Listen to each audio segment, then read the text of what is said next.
오늘도 값없이 베풀으신 하나님의 끝없는 은혜를 누리며 승리하는 꿈밀의 모든 분들이 되기를 소망합니다.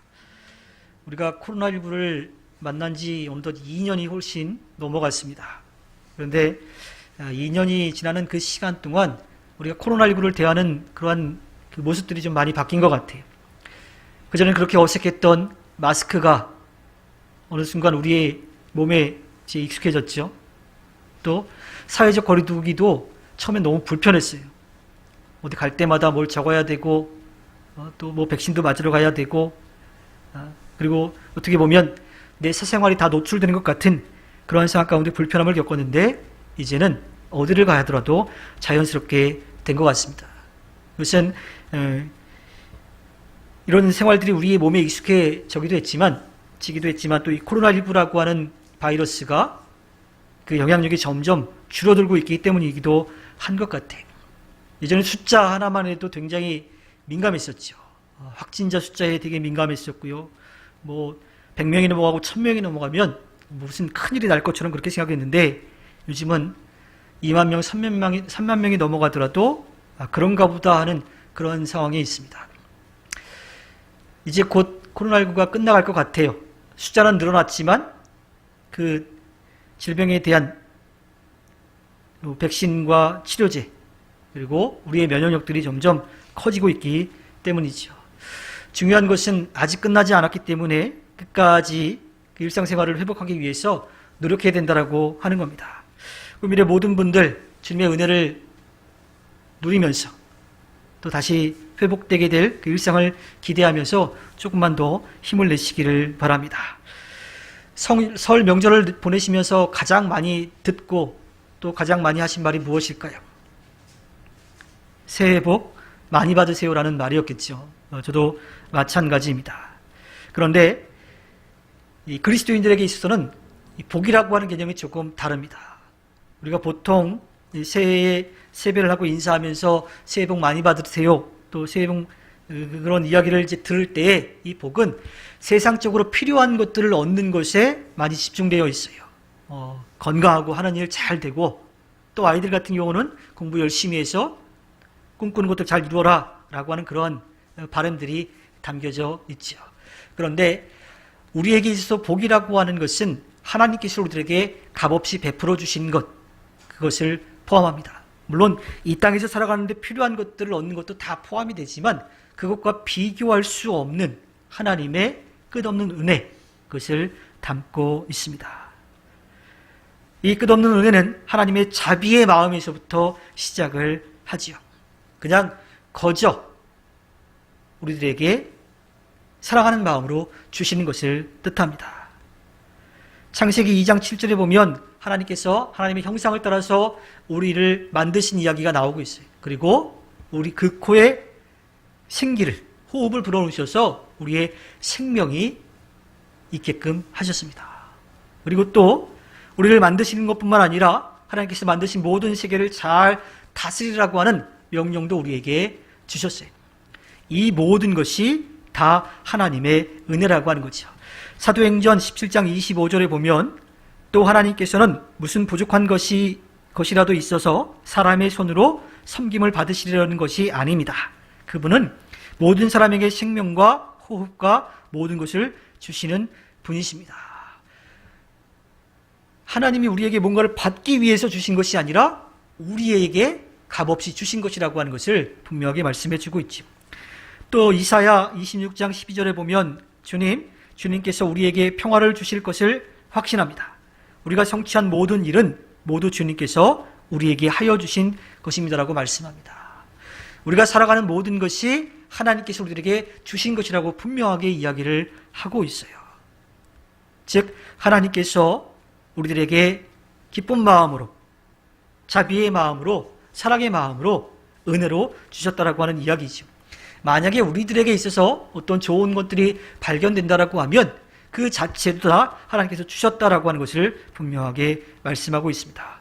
그런데 오늘 말씀 1절에 보면 여러분도 전에는 허물과 죄로 죽었던 사람들입니다 라고 말씀하고 있어요. 무엇을 이야기할까요? 우리에게 죄라고 하는 것이 있다라고 하는 거예요.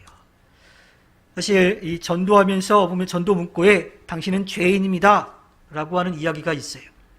근데 이 신앙생활을 전혀 하지 않은 사람들에게 이 죄인이다라고 하는 이야기 자체가 좀 거부감으로 들 수가 있습니다.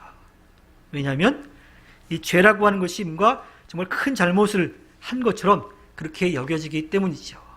그런데 우리가 성경을 통해서 또 하나님 앞에 죄인이라고 하는 그런 이야기를 할 때 이 죄라고 하는 것은 세상적으로 잘못한 것에 대한 죄도 포함하지만 그 핵심의 이야기는 하나님을 알지 못하는 것, 하나님을 믿지 않는 것에 대한 이야기예요. 근데 그 자체를 알지 못하는 사람들에게 있어서 죄라고 이야기를 하면 좀 거부감부터 이렇게 일으키게 됩니다. 그런데 하나님에게 있어서 죄라고 하는 것은 하나님을 알지 못하거나 또 그 하나님께서 알려주셨는데 그 하나님을 인정하지 않는 그 삶을 이야기하는 거예요. 우리 모두가 다 그랬다라고 하는 거죠. 하나님을 인정하지 않고 우리의 멋대로 살아가려고 했던 그 모습들이 있다라고 하는 겁니다. 그런데 모든 것을 하나님께서 우리들에게 허락해 주셨는데 물론 죄를 허락하셨다라고는 할 수 없어요. 우리에게 주신 귀한 은혜 가운데 또 우리가 선택할 수 있는 그런 능력을 주셨는데 그때 하나님을 선택하지 않은 우리의 잘못이지 죄를 우리에게 주셨다라고 할 수는 없습니다. 우리가 하나님을 인정하지 않는 것, 또 하나님이 없는 것처럼 그렇게 생활한 모습 가운데 우리가 스스로 하나님 앞에 의롭게 그 죄를 우리 스스로 용서하면서 살아갈 수 있을까요? 아무리 작은 것이라 하더라도 우리 스스로 그 죄를 용서할 수는 없습니다. 우리가 하나님 앞에 잘못을 했기 때문에 하나님께 용서를 받아야 하는 거지요. 오늘 말씀에 그런 죄와 허물과 죄로 죽었던 사람들이라고 이야기를 하고 있어요. 그 죄가 우리에게 있었는데 이제는 다시 살아난 사람들이라고 하는 이야기를 하고 있습니다. 우리가 하나님의 뜻을 거절하고 또 하나님을 믿고 의지하지 않는 그 자체를 우리가 발견했다라고 하는 것, 우리가 확인했다라고 하는 그 자체가 사실은 하나님의 은혜라고 하는 거죠. 요한복음 1장 16절에 우리는 모두 그의 충만함에서 선물을 받되 은혜에 은혜를 더하여 받았다라고 말씀하고 있습니다. 우리가 잘못한 것을 인정하고 하나님께 돌아올 수 있게 됐다라고 하는 그 자체가 하나님께서 우리에게 은혜를 베풀어 주신 것에 더 은혜를 받은 거라고 이야기를 하고 있어요. 왜냐하면 하나님께서 값없이 베풀어 주신 그 은혜를 우리가 누릴 수 있는 기회를 얻게 되기 때문이죠. 사실 하나님은 공의와 정의의 하나님이시기 때문에 잘못한 것에 대해서 책망하실 수밖에 없어요. 그에 따른 벌을 내리실 수밖에 없습니다. 그런데 돌아오면, 그것이 죄라고 하는 것을 깨닫고 돌아오면 반드시 용서해 주시는 분인 거죠. 즉 내가 잘못한 것을 깨닫고 용서받을 수 있는 길로 돌아오는 그 자체가 은혜에 의해 은혜를 더하는 것이라고 이야기를 하고 있습니다. 이것은 로마서 5장 8절에 그러나 우리가 아직 죄인 되었을 때에 그리스도께서 우리를 위하여 죽으셨습니다. 이리하여 하나님께서는 우리들에 대한 자기의 사랑을 실증하셨습니다 라고 이야기를 합니다. 비록 잘못해서 벌을 받아야 될 대상인데 그들을 위해서 하나님께서 준비하고 계셨다라고 하는 거예요. 오늘 말씀 가운데 에베소서 2장 8절에 여러분은 믿음을 통하여 은혜로 구원을 얻었습니다. 이것은 여러분에게서 난 것이 아니요 하나님의 선물입니다라고 이야기를 합니다. 이미 잘못해서 벌을 받을 수밖에 없는 우리들인데 그러한 우리들을 위해서 하나님이 준비하셨다라고 하는 거예요. 그리고 이것은 다른 것이 아니라 믿음을 통해서 그 구원의 은혜를 누릴 수 있다라고 이야기를 합니다. 즉 하나님께서 우리들에게 값없이 베풀어 주신 구원은, 은혜는 구원의 원천이고 믿음은 구원의 조건이 되는 거지요. 히브리서 11장 6절에 믿음이 없이는 하나님을 기쁘게 해드릴 수 없습니다. 하나님께 나아가는 사람은 하나님이 계시다는 것과 하나님은 자기를 찾는 사람들에게 상 주시는 분이시라는 것을 믿어야 합니다. 로마서 10장 9절과 10절에 당신이 만일 예수는 주님이라고 입으로 고백하고 하나님께서 그를 죽은 사람들 가운데서 살리신 것을 마음으로 믿으면 구원을 얻을 것입니다. 사람은 믿음으로 믿어서 의에 이르고 입으로 고백해서 구원에 이르게 됩니다. 믿음을 통해서 구원의 은혜를 누릴 수 있다라고 분명하게 말씀을 해주고 있죠. 그런데 그 믿음은 무엇이냐? 이 땅에 우리의 죄를 용서해 주시기 위해서 인간의 모습으로 내려오신 예수 그리스도를 믿는 것이에요. 그리고 그분이 우리의 모든 죄를 대신하여 십자가에 못 박혀 돌아가셨다라고 하는 그것을 믿는 겁니다. 그리고 더 중요한 것은 죽음으로 끝나지 않고 다시 살아나셔서 우리에게 부활의 소망을 주셨다라고 하는 것, 그것을 믿는 것을 이야기합니다. 로마서 4장 25절에 예수는 우리의 범죄 때문에 죽임을 당하셨고 우리를 의롭게 하시려고 살아나셨습니다 라고 말씀하고 있습니다. 대신 죽은 것으로 끝나는 게 아니라 우리에게 부활의 소망, 구원의 은혜를 주셨다라고 하는 거예요. 우리가 주의 은혜로 구원의 은혜를 누리는 것은 여기까지 가야 되는 거예요. 하나님이 어떤 분이신지를 알았고 그분의 말씀대로 살아가는 그 과정 가운데 아들을 통해서까지도 우리를 구원해 주시려고 하는, 우리를 용서해 주시려고 하는 하나님의 마음을 깨달아야 한다고 하는 것이죠. 즉 그리스도인의 신앙이라고 하는 것은 하나님의 값없이 베풀으신 그 은혜를 기억하고 고백하는 것뿐만 아니라 그것에 대한 소망도 가지고 살아야 하는 겁니다. 또한 이러한 구원은요, 먼 미래에 있을 것이 아니, 또 지나간 과거에서 끝나는 게 아닙니다. 예수님의 십자가의 죽으심은, 그의 보혈의 흘리심은 한순간으로 한 번으로 이루어졌지만 그 은혜는 우리들에게 끝없이 이루어지는 거죠. 모든 죄를 대신하여 돌아가셨기 때문입니다. 오늘 말씀 2장 8절에 보면요, 여러분은 믿음을 통하여 은혜로 구원을 얻었습니다 라고 과거형으로 이야기를 하고 있어요. 이미 이루어졌다라고 하는 거예요. 어쩌면 여러분은 믿음을 통하여 은혜로 구원을 얻을 것입니다 라고 이야기하는 게 맞을지도 몰라요. 그런데 예수님의 구원의 그 놀라운 역사는 이미 우리들에게 이루어져 있는 거지요. 그리고 그것을 믿으면 그 은혜를 우리가 누릴 수 있다라고 하는 겁니다. 즉 현재적인 구원을 이야기하고 있습니다. 오늘 말씀 5절에 보면 범죄로 죽은 우리를 그리스도와 함께 살려주셨습니다. 여러분은 은혜로 구원을 얻었습니다. 구원의 은혜가 우리들에게 이루어졌다라고 하는 겁니다. 예수님이 다시 살아나신 그 부활의 증거를 통하여서 우리가 다시 살아나게 될 확실한 증거를 얻게 된 거죠. 마태복음 1장 21절에 마리아를 통해서 마리아에게 말씀하신 하나님의 말씀이 있죠. 너는 그 이름을 예수라고 하여라. 그가 자기 백성을 그들의 죄에서 구원하실 것이다. 천사를 통하여서 마리아에게 그 태어날 아기가 어떠한 일을 할지에 대해서 분명하게 이해합니다. 그들의 모든 죄에서 그들을 구원하실 것이라고 분명하게 말씀해 주고 있습니다. 로마서 3장 20절부터 25절에 보면 그러므로 율법의 행위로는 하나님 앞에서 의롭다고 인정받을 사람이 아무도 없습니다. 율법으로는 죄를 인식할 뿐입니다. 그러나 이제는 율법과는 상관없이 하나님의 의가 나타났습니다. 그것은 율법과 예언자들이 증언한 것입니다. 그런데 하나님의 의는 예수 그리스도를 믿는 믿음을 통하여 오는 것인데 모든 사람에게 미칩니다. 거기에는 아무 차별이 없습니다. 모든 사람이 죄를 범하였습니다. 그래서 사람은 하나님의 영광에 미치지 못하는 처지에 놓여 있습니다. 그러나 사람은 그리스도 예수 안에서 얻는 구원으로 말미암아 하나님의 은혜로 값없이 의롭다는 선고를 받습니다. 하나님께서는 이 예수를 속죄제물로 내주셨습니다. 그것은 그의 피를 믿을 때에 유효합니다. 하나님께서 이렇게 하신 것은 사람들이 이제까지 지은 죄를 너그럽게 보아주심으로써 자기의 의를 나타내시려는 것이었습니다. 모든 죄, 거기 다 담겨져 있고요. 또 우리 스스로 그렇게 할 수 없으니까 하나님께서 용서받을 수 있는 길을 하나님 편에서 열어주셨다라고 하는 거예요. 우리가 의로운 존재가 아닌데 의롭다라고 여겨주신 거예요. 그리고 그 기간이 끝이 없다라고 분명하게 이야기를 하고 있습니다. 하나님의 의는 예수 그리스도를 믿는 믿음을 통하여서 모든 사람들에게 다 주어졌어요.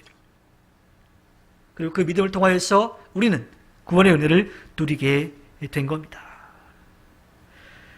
갈라디아서 3장 13절에 보면 그리스도께서 우리를 위하여 저주를 받은 사람이 되심으로써 우리를 율법의 저주에서 속량해 주셨습니다. 기록된 바 나무에 달린 자는 모두 저주를 받을 것이다 하였기 때문입니다. 예수님이 우리를 대신하여 저주를 받고 십자가에 못 박혀 돌아가셨다고 하는 이야기예요. 골로새서 2장 14절에 하나님께서는 우리에게 불리한 조문이 들어있는 빈 문서를 지워버리시고 그것을 십자가에 못 박으셔서 우리 가운데에서 제거해 버리셨습니다. 국가마다 좀 차이가 있을지 모르겠지만 잘못한 것에 대해서 벌을 받는데 그 벌을 받은 것에 대해서 전과가 남는 경우가 있어요. 그래서 뭐가 비슷한 문제가 발생을 하면 그 사람들을 먼저 조사하는 거지요. 왜? 잘못한 이력이 있으니까. 그 기록에 다 남아져 있는 거예요. 물론 뭐 어느 정도 기간이 나면 없어지기도 한다고 하는데 어찌됐든 문서로 기록이 되어 있는 거죠. 그런데 하나님은 우리가 잘못한 것에 대해서 그 문서로 기록되어 있는 것조차 전부 다 없애버리셨다라고 하는 겁니다. 잘못한 죄의 용서를 구했을 때 그것을 다시 기억하지 않으신다라고 하는 거예요. 그래서 로마서 8장 1절에 그러므로 그리스도 예수 안에 있는 사람들은 정죄를 받지 않습니다라고 분명하게 이야기를 합니다. 왜냐하면 예수님이 십자가에 못 박혀 돌아가심으로써 모든 죄를 다 용서해 주셨기 때문입니다. 또한 죄에서 구원받은 사람은요, 이 죄에서 노임받는 것뿐만 아니라 죄라고 하는 것에서 노임을 받게 되는 거예요. 왜냐하면 우리는 부족한 존재이기 때문에 계속 죄를 지을 수 있는 가능성들이 있어요. 한 번에 온전해질 수가 없는 거죠. 유혹에 넘어가기도 합니다. 욕심 때문에 죄를 짓기도 해요. 즉 죄에서 구원받은 사람들은 두려움에서, 그 죄를 짓는 것에 대한 두려움에서 벗어날 수 있게 된다라고 하는 거예요. 로마서 8장 15절과 16절에 보면 여러분은 또다시 두려움에 빠지는 종살이의 영을 받은 것이 아니라 자녀로 삼으시는 영을 받았습니다. 그래서 우리는 그 영으로 하나님을 아빠, 아버지라고 부릅니다. 바로 그때에 성령이 우리의 영과 함께 우리가 하나님의 자녀임을 증언하십니다. 하나님이 두려운 존재가 아니에요. 심판하는 존재, 그러니까 무서워서 벌벌 떠는 존재가 아니라 비록 잘못을 했지만 잘못했다고 용서를 구할 때 하나님은 무서운 심판자가 아니라 아빠, 아버지, 기대고 의지할 수 있는 아버지가 된다라고 분명하게 이야기를 합니다. 예전에 친구 내 아이들 잠깐 봐줄 일이 있었어요. 대학로에 무슨 연극을 좀 보러 간다고 그래서 두 아이를 저희가 이제 좀 잠깐 데리고 있었는데 그때 이제 화양교에서 사역을 할 때니까 두 아이를 데리고 어린이대공원에 왔습니다. 지금은 이제 없지만 예전에는 어린이대공원 그 정문 앞에 장난감들을 쭉 파는 데가 있었어요. 근데 그때 당시 그 아이들이 이제 막 초등학교 1학년 뭐 이랬던 것 같은데 그 두 아이를 데리고 길을 딱 건너갔는데 저한테 뭐 사달라는 얘기도 안 했어요. 근데 그 장난감 앞에서 가만히 서 있는 거예요. 두 남매가. 큰애는 딸인데 그 공주 캐릭터의 헬륨 풍선을 보고 있고 둘째는 이제 아들인데 이 타요 차 끌고 다니는 거 바람 불어 끌고 다니는 걸 쳐다보고 있는 거예요. 말도 안 했는데 그냥 가면 안 될 것 같아. 그래서 하나씩 이렇게 사줬어요. 그랬더니 나중에 친구가 하는 말이 집에다가 그걸 잘 보관해 놓고 바람 빠지는데도 잘 이제 보관해 놓고 좋으신 분들이 사준 거라고 그렇게 얘기를 했다 그래요. 저희 아버지 칠순 때 이제 잔치를 하는데 큰 조카가 저한테 왔어요. 그랬더니 대뜸 하는 이야기가 큰아빠 돈 주세요 그러는 거예요. 저도 당황을 했지만 제 동생이랑 재수 씨는 더 당황을 한 거예요. 왜 그러냐고 막 이제 이야기를 하더라고요. 근데 이야기의 골자는 뭐냐면 자전거를 사고 싶은데 탈 수 있는데 엄마 아빠는 위험하다고 안 사주는 거죠. 근데 큰아빠랑 큰엄마는 명절 때든 뭐 만나면 좀 용돈을 주니까 자기 딴에는 달라고 하면 될 것 같았던 거죠. 근데 재수 씨랑 동생은 이제 당황해가지고 있어. 그러지 말라고 막 그랬는데 저희 아버지가 음력으로 7월 생이시니까 그 다음 바로 추석이 다가왔던 거죠. 제가 어떻게 했을까요? 자전거 사라고 봉투에 담아서 명절 때 이제 줬습니다. 이게요, 물론 제 자녀라면 또 다를 수도 있겠지만 제 자녀가 아님에도 친구네 아이들인데, 제 동생의 아이인데 뭐 필요하다라고 얘기도 안 했지만 해주고 싶은 마음이 생겼어요. 또 달라고 이야기했을 때 기꺼이 주고 싶은 마음이 생겼어요. 만약에 자녀라면 어떨까요? 더하면 더했지 덜하지 않겠지요. 바로 하나님께서 우리를 종이 아닌 그렇게 자녀로 삼아주신다라고 하는 거예요. 그래서 하나님께 모든 것을 맡기고 기댈 수 있도록 해주시는 거지요.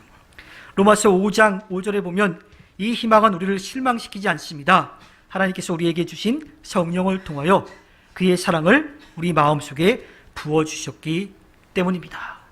로마서 8장 38절과 39절에 나는 확신합니다. 죽음도 삶도 천사들도 권세자들도 현재 일도 장래 일도 능력도 높음도 깊음도 그 밖에 어떤 피조물도 우리를 우리 주 예수 그리스도 안에 있는 사랑에서 끊을 수 없습니다.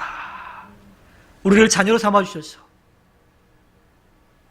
인간의 모습으로 이 땅에 내려오셨고 자기에게 가장 소중한 생명까지 내어주신 분인데 우리가 무엇을 걱정하겠냐라고 하는 거예요.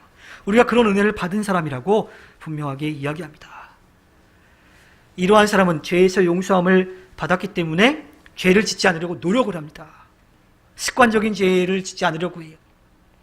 또 고의적으로 죄를 지으려고 하지 않습니다. 또 욕망에 의해서 죄를 짓지 않으려고 노력한다라고 하는 거예요. 그게 우리들이 해야 될 일인 겁니다. 요한일서 3장 9절에 하나님에게서 난 사람은 누구나 죄를 짓지 않습니다. 하나님의 씨가 그 사람 속에 있기 때문입니다. 그는 죄를 지을 수 없습니다. 그가 하나님에게서 났기 때문입니다. 하나님의 마음을 품고 살아가려고 노력하기 때문에 죄에서 벗어날 수 있다고 하는 거예요. 그러니까 죄 자체도 그 전에 지은 죄도 용서받지만 죄를 지을 수 있는 가능성도 없애는 그러한 삶을 살아가게 된다고 하는 겁니다. 이것이야말로 믿음으로 우리가 얻는 구원이라고 하는 거지요. 근데 사실 말씀드린 것처럼 우리가 죄를 완전히 짓지 않고 살아갈 수는 없어요. 만약에 그렇게 살아갈 수 있다고 하면 얼마나 좋을까요? 또 우리가 완전한 존재가 아님에도 불구하고 하나님은 우리를 의롭다라고 여겨주셨습니다. 이것을 칭의라고 그렇게 이야기를 하지요. 이것은 우리가 죄를 지었던 모습이 사람이었지만 용서를 구해서 죄에서 용서를 받았어요. 그리고 다시 죄를 짓지 않으려고 하는 그 마음을 계속 품고 살아가는 것. 그래서 하나님께서 의롭다라고 여겨주신 것. 우리가 의로워서가 아니라 하나님께서 우리를 그렇게 여겨주신 것. 그것을 칭의라고 이야기를 합니다. 골로새서 3장 3절에 여러분은 이미 죽었고 여러분의 생명은 그리스도와 함께 하나님 안에 감추어져 있습니다. 라고 이야기합니다. 죄인된 모습은 죽었고 새로운 삶으로 새로운 생명으로 살아갈 준비가 되어 있다고 하는 거예요. 에베소서 4장 13절에 그리하여 우리 모두가 하나님의 아들을 믿는 일과 아는 일에 하나가 되어 온전한 사람이 되어서 그리스도의 충만하심의 경지에까지 다다르게 됩니다. 완전하게 올라가는 게 아니라 점점 올라가게 된다라고 이야기를 합니다. 주 하나님의 능력에 의해서 믿음에서 믿음으로 또 은혜에서 은혜로 나아가 점점 하나님의 온전한 사람이 되어가는 거예요. 이것을 웨슬리 목사님은 그리스도인의 완전이라고 이야기를 했습니다. 그리스도의 장성한 분량에까지 이르기 위해서 우리가 끊임없이 노력을 해야 된다고 하는 거예요. 근데 여기서 우리가 중요하게 생각해야 될 것은 이러한 믿음에 대한 결과가 우리가 믿음으로써 얻어지는 것이 아니라 하나님께서 그렇게 오직 은혜를 베풀어 주셨기 때문에 가능하다라고 하는 것을 깨달아야 되는 거예요. 그런 겸손한 마음이 우리에게 있어야 합니다. 우리가 믿을 때 얻어지는 구원도 우리가 믿었기 때문이 아니라 하나님께서 우리를 은혜로 구원해 주시려고 하는 그 마음이 있었기 때문이라고 하는 거예요. 우리 안에 모든 일을 이루시는 분이 하나님이심을 기억해야 합니다. 따라서 우리가 찬양을 드리는 것도 하나님의 말씀을 듣는 것도 기도하는 것도 또 하나님께서 맡기신 일을 행하는 것도 오직 은혜로 행해야 하는 겁니다. 그렇다면 하나님께서 우리들에게 이러한 은혜를 주신 이유가 무엇일까요? 오늘 10절에 분명하게 말씀해주고 있습니다. 우리는 하나님의 작품입니다. 선한 일을 하게 하시려고 하나님께서 그리스도 예수 안에서 우리를 만드셨습니다. 하나님께서 이렇게 미리 준비한 것은 우리가 선한 일을 하며 살아가게 하시려는 것입니다. 그렇게 은혜를 베푸신 목적을 분명하게 말씀해주고 있죠. 우리가 하나님의 작품으로서 하나님의 선하신 일을 하며 살아가기를 바라신다라고 한 거예요. 자, 하나님의 선하신 일, 과연 그것은 무엇일까요? 저는 하나님께서 이 세상을 만드시고 우리를 만드셨을 때 가장 먼저 주셨던 그런 귀한 사명으로 생각을 해봅니다. 창세기 1장 26절과 28절에 하나님이 말씀하시기를 우리가 우리의 형상을 따라서 우리의 모양대로 사람을 만들자. 그리고 그가 바다의 고기와 공중의 새와 땅 위에 사는 온갖 들짐승과 땅 위를 기어다니는 모든 길짐승을 다스리게 하자 하시고 하나님이 당신의 형상대로 사람을 창조하셨으니 곧 하나님의 형상대로 사람을 창조하셨다. 하나님이 그들을 남자와 여자로 창조하셨다. 하나님이 그들에게 복을 베푸셨다. 하나님이 그들에게 말씀하시기를 생육하고 번성하여 땅에 충만하여라. 땅을 정복하여라. 바다의 고기와 공중의 새와 땅 위에서 살아 움직이는 모든 생물을 다스려라 하셨다. 이 세상을 만드시고 우리의 삶을 이끌어 가시는 하나님을 인정하며 겸손히 하나님의 말씀을 따르는 삶을 살아가기를 원하십니다. 그리고 하나님께서 만나게 하신, 함께 살아가라고 하신 우리의 이웃들과 서로 화목하며 살아가는 거죠. 또 우리가 살아갈 수 있도록 허락해 주신 모든 자연 환경, 그것은 사회, 국가, 모든 공동체 다 포함하는 거예요. 우리가 살아갈 수 있는 모든 환경, 자연과 더불어 화목하게 살아가는 것, 이것이 하나님의 선하신 뜻을 이루는 겁니다. 죄에 대한 심판을 받을 수밖에 없는 우리를 오직 주의 은혜로 용서해 주시고 하나님께 돌아올 수 있는 길을 열어주셨어요. 그 길 자체도 다 하나님의 은혜로 우리에게 해 주셨습니다. 그 은혜에 우리가 조금이나마 보답할 수 있는 것은 이 땅에서 하나님의 자녀로 예수 그리스도의 증인과 제자로 성령의 능력을 힘입어 살아가는 거죠. 값없이 베풀어 주신 하나님의 은혜를 깨닫고 그 구원의 은혜를 누릴 뿐만 아니라 우리에게 주어져 있는 것, 이 땅에서 아직까지 하나님의 놀라운 은혜를 알지 못하는 이들에게 그 은혜를 전하는 삶까지도 살아내야 합니다. 오직 은혜로 우리가 구원의 은혜를 누렸을 때 우리가 또 그것을 보답할 수 있는 방법이 바로 그것인 거죠. 하나님께서 주신 귀한 은혜를 누릴 뿐만 아니라 그것을 전하여서 하나님 앞에 기쁨을 드리는 꿈미래 모든 분들이 되기를 주님의 이름으로 부탁드립니다.